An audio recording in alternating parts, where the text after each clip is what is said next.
नमस्कार. राज्यातील महिलांसाठी एक आनंदाची बातमी आहे. महालक्ष्मी योजनेअंतर्गत आता महाराष्ट्रातील महिलांना 3,000 रुपये मिळणार आहे. महालक्ष्मी ही योजना लाडकी बहीण योजनेसारखीच असणार आहे, परंतु यामध्ये महिलांना महिन्याला 3,000 रुपये दिले जाणार आहे. नक्की काय आहे ही महालक्ष्मी योजना? कोणत्या महिला यासाठी पात्र असणार आहे? अर्ज कसा करायचा? कागदपत्रे कोणकोणती लागणार आहे? सर्व काही पाहूयात. त्यासाठी व्हिडिओ शेवटपर्यंत पहा. चॅनलवरती पहिल्यांदा आला असाल तर चॅनलला सबस्क्राईब करून ठेवा. असेच कामाचे व्हिडिओ तुम्हाला आपल्या चॅनलवरती भेटत राहतील. तर चला मित्रांनो, व्हिडिओ सुरू करूया. तर महालक्ष्मी योजना ही आता महाविकास आघाडीकडून सुरू करण्यात आलेली आहे. या योजनेअंतर्गत महाराष्ट्रातील महिलांना 3,000 रुपये थेट त्यांच्या बँक खात्यात दिले जाणार आहेत. परंतु या योजनेचा लाभ घेण्यासाठी काही अटी आहेत. त्या कोणकोणत्या अटी आहेत ते पहा. तर महालक्ष्मी योजनेचा लाभ घेण्यासाठी पहिली अट अशी आहे, ती म्हणजेच की महिलेच्या घरात कोणतीही व्यक्ती सरकारी नोकरीवर नसावी. त्यानंतर दुसरी अट अशी आहे की महिलेच्या नावावर कोणतीही 4 चाकी वाहन नसावी.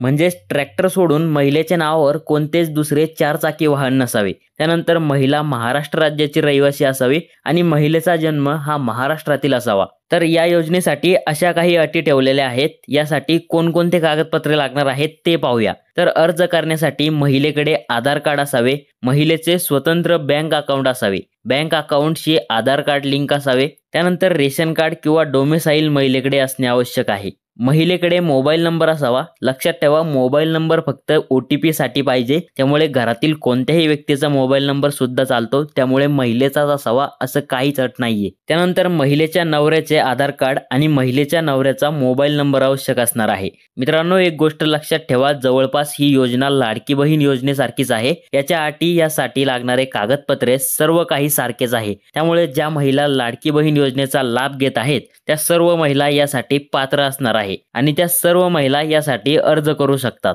फरक फक्त एवढाच आहे की मुख्यमंत्री लाडकी बहीण योजनेचे 1,500 रुपये मिळतात आणि या महालक्ष्मी योजनेचे 3,000 रुपये म्हणजेच दुप्पट पैसे महिलांना मिळणार आहे. आता अर्ज कसा करायचा तर ते समजून घ्या. तर यासाठी अर्ज ऑफलाईन आणि ऑनलाईन दोन्ही पद्धतीने करता येणार आहे. परंतु या योजनेचे अर्ज अजून सुरू झालेले नाही. त्यामुळे अर्ज करण्याची कोणतीही घाई करू नका. कदाचित तुमची फसवणूक होऊ शकते. ज्यावेळी अर्ज सुरू होतील तसा व्हिडिओ आपल्या चॅनलवरती बनवला जाईल. त्यासाठी चॅनलला सबस्क्राईब करून ठेवा, म्हणजे कोणत्याच प्रकारची तुमची फसवणूक होणार नाही. माहिती आवडली असल्यास व्हिडिओला लाईक करायला विसरू नका. धन्यवाद.